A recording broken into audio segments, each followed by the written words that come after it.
Bienvenidos, pues vamos a continuar y vamos a dar paso a la lectura del primer caso clínico. Y antes de empezar, pues bueno, seguramente ustedes ya lo leyeron y vamos a analizar algunas preguntas. De acuerdo con la historia clínica, ¿cuáles son los síntomas que identificaste en la historia clínica? ¿Cuál es el probable diagnóstico y en qué te basas?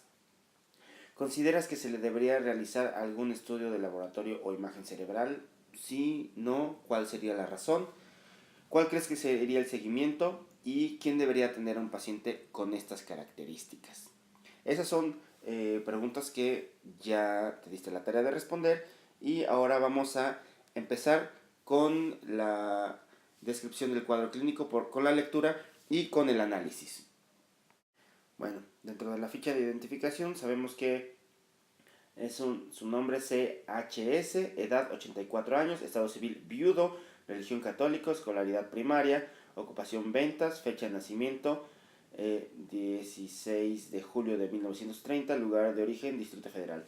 No lo puse ahí, pero es masculino. El motivo de la consulta, según lo refiere la hija, es ataque de agresividad. A decir de la hija de CHS, hace aproximadamente 4 años comenzaron a notar que él presentaba dificultad para recordar el nombre de algunos objetos, olvidaba el contenido de algunas situaciones, además llegaba a perder algunas de sus pertenencias, perdía su dinero, las llaves del carro, las cosas de uso diario, entre otras cosas. Un día dejó las compras de comida en el supermercado, sí, hija. Además, también llegó a perder carteras, tarjetas de crédito, el teléfono celular.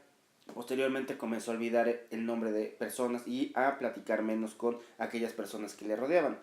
Antes hablaba con todo el mundo, ahora solamente contestaba palabras, no frases. Sí, hija. Alrededor de un año después también dejó de nombrar algunos objetos. Conforme el tiempo avanzaba, notaron que después de abrir el grifo del baño o de la cocina, olvidaba cerrarlos. También dejaba abiertas llaves del gas mientras cocinaba. Cometía errores que antes no, como que un día calentó la comida en el horno de microondas por el tiempo estimado de 1 hora, comentó la hija. Aunado a los olvidos, durante los últimos 2 años se ha llegado a perder en la calle alrededor de 4 ocasiones. Esto ha sido por algunas horas. Afortunadamente ha sido fácil encontrarlo. También notaron que ha dejado de orientarse en la calle. Se escapó de casa, se sale solo y luego no sabe regresar. Sí, hija. Después del fallecimiento de su esposa, se mantuvo viviendo solo, hasta que hace un año sus hijas lo notaron con una considerable disminución de peso en el lapso de pocos meses. Al principio pensaron que estaba enfermo de algo o que se encontraba deprimido por la muerte de su esposa. Sin embargo, casi de inmediato pudieron notar que esto se debía a que cometía errores al preparar sus alimentos. Un día vi cómo se preparó atún con Nutella, sí, hija. También, durante los últimos 2 años notaron que constantemente comenta que le roban sus pertenencias u objetos que las mismas hijas saben que ya no tiene desde hace varios años. Otra de las ideas que notaron fue que aproximadamente 3 meses previos a la consulta, en varias ocasiones llegó a manifestar que su chofer mantiene una relación amorosa con una de sus hijas y habla mucho de este tema. Otra de las ideas que manifiesta es que hay personas que constantemente lo buscan para tener relaciones sexuales con él. La hija comenta que su padre ha comentado que ve una persona vestida de negro que sale de la coladera. Ve un señor de gabardina, sí, hija.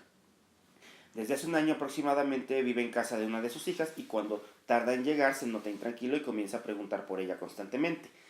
Cabe mencionar que ya no sale solo a la calle debido al riesgo que tiene de perderse y al miedo de sus hijas por lo mismo. Cursa además con inversión del sueño vigilia. Se duerme a las 20 horas, de las 20 a las 0 horas. Posteriormente se despierta alrededor de 5 ocasiones y tarda en dormirse entre 30 y 60 minutos aproximadamente. Posteriormente se levanta a las 7 horas. Duerme alrededor de 3 a 6 horas cada noche. Además de los problemas en el sueño, también presenta cambios en el apetito.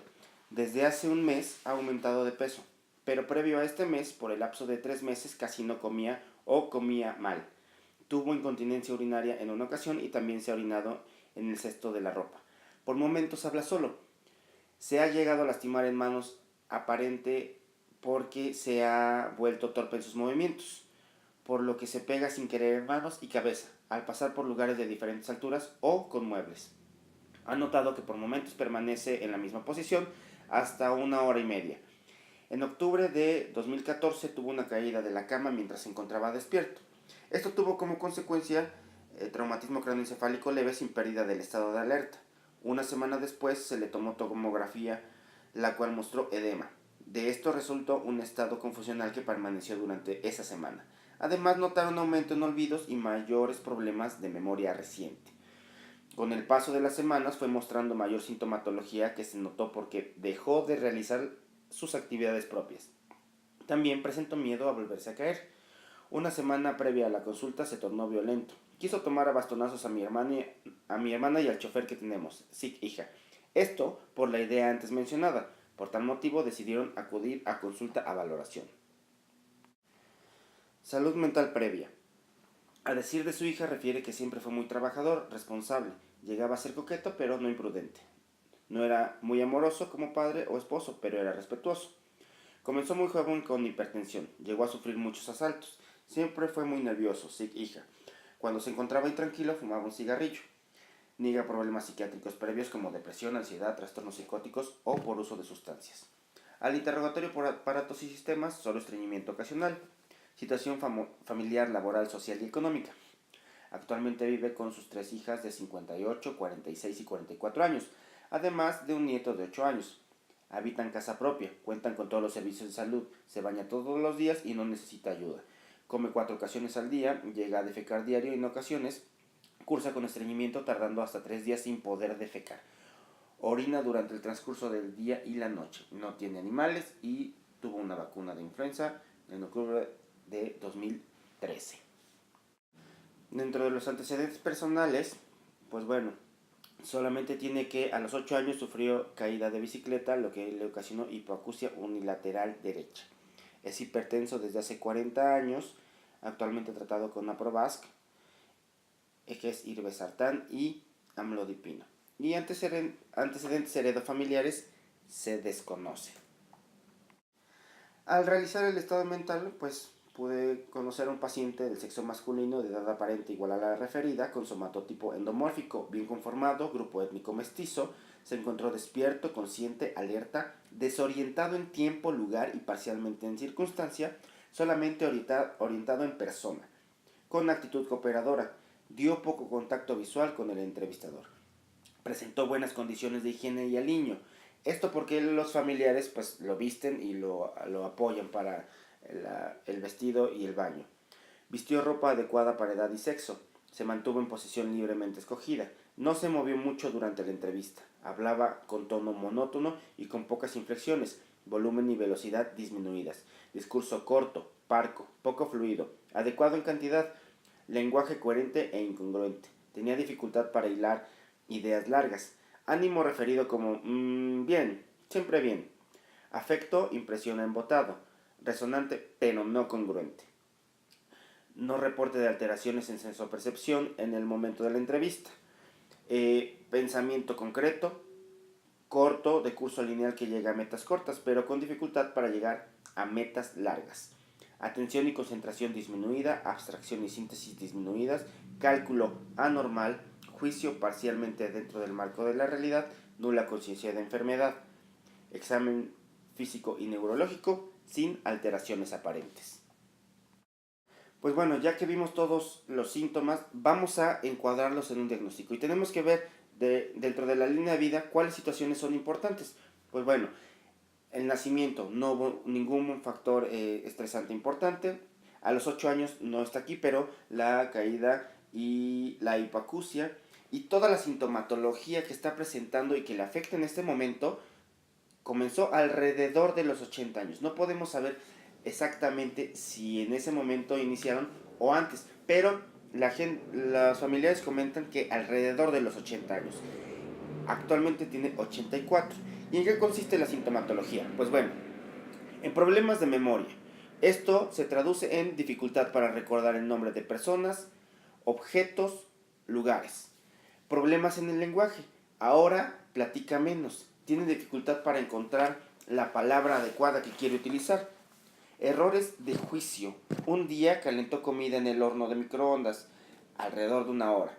Errores para preparar sus alimentos. Dejaba abiertas las llaves del gas y del agua. Confusión y desorientación. Se ha perdido en la calle, se ha escapado de casa, se sale solo y luego no sabe regresar. Alteración de sueño y apetito. Presencia de ideas delirantes, que son los que lo llevan a la sintomatología que lo trae a consulta, que es la relación amorosa entre su hija y el chofer. Alucinaciones. La persona vestida de negro que sale de la coladera. Ve a un señor con gabardina. Perseverancia, es decir, repite y repite y repite y repite constantemente la misma idea. Esto hace que, pues bueno, los familiares tiendan a estar intranquilos o incómodos por la repetición de las ideas, de las palabras, de los pensamientos. Alteración en movimiento, torpeza, permanece en la misma posición. La caída de la cama generó aumento en la cantidad de síntomas que ya estaba teniendo previamente. Obvio, en ese momento pues estuvo el antecedente del traumatismo cráneoencefálico leve sin pérdida del estado de alerta, pero le generó un edema cerebral que condicionó mayor deterioro. Esto también trajo consigo miedo a caerse y con el paso del tiempo pues el paciente empezó a presentar violencia y agresividad, que es lo que lo trajo a la consulta. Al hacer una clasificación de los síntomas, pues vamos a ver que varios cumplen dentro de las alteraciones de funciones mentales, como son los problemas de memoria, problemas de lenguaje, errores de juicio y confusión y desorientación. Esto nos va a dar la oportunidad de identificar que las funciones mentales ya no están dentro de lo normal. Otras de estas son las funciones vegetativas, es decir, dentro de las funciones que necesitamos para vivir adecuadamente, pues está una alteración y principalmente se ve en el sueño y en el apetito. Hay síntomas psicóticos, que son la presencia de ideas delirantes y alucinaciones. Hay problemas motores, alteraciones de movimiento con la torpeza, secundarios al traumatismo craneoencefálico, y alteraciones en ánimo, afecto y comportamiento, que esto es el miedo a volverse a caer, la agresividad y la irritabilidad. Como vemos, hay varias zonas del cerebro afectadas, no solamente corteza, sino también subcorteza. El deterioro que ha tenido con el paso del tiempo pues ha lastimado varias zonas cerebrales. Y esto se ve traducido en los síntomas. Ahora, ¿qué padecimientos engloban tantos síntomas? Pues es lo que vamos a ver. ¿Cuál es el probable diagnóstico y en qué te basas? Los síntomas dan psicosis, ya lo habíamos hablado, síntomas en el estado de ánimo también, y problemas cognitivos, que esto nos habla de un trastorno neurocognitivo mayor. Hay una merma en las funciones mentales que está afectando su calidad de vida. Es probable que tenga un trastorno neurocognitivo mayor. Ahora, ¿consideras que se le debería de realizar algún estudio de laboratorio y de imagen cerebral? Sí, no, ¿cuál sería? Pues bueno, el estudio de imagen cerebral podría ser una tomografía axial computadorizada o una resonancia magnética de cráneo para identificar el volumen del cerebro. Un estudio que nos ayudaría mucho sería la resonancia magnética para una volumetría, es decir, para medir las áreas del cerebro que pueden estar involucradas en estos síntomas.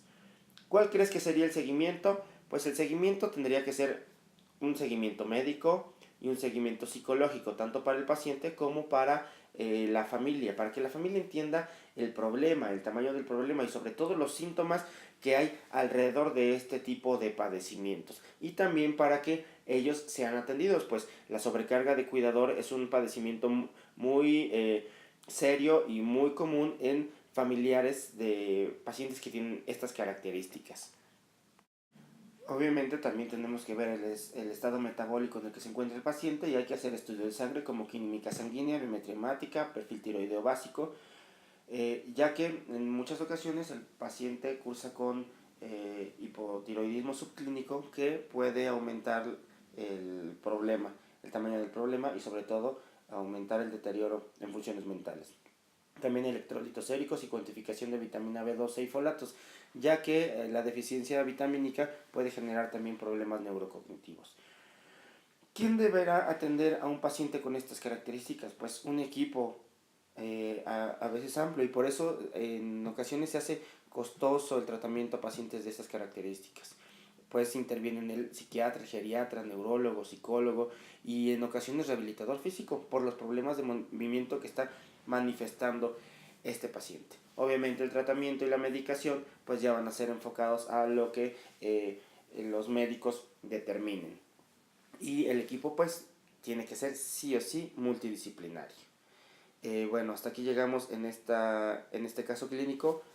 Eh, Conforme vayamos avanzando, vamos a ir viendo las características de cada uno de los padecimientos y las generalidades. Obviamente no se puede conocer a los pacientes con un curso tan corto, pero vamos a tratar de ahondar lo más posible en cada uno de los padecimientos.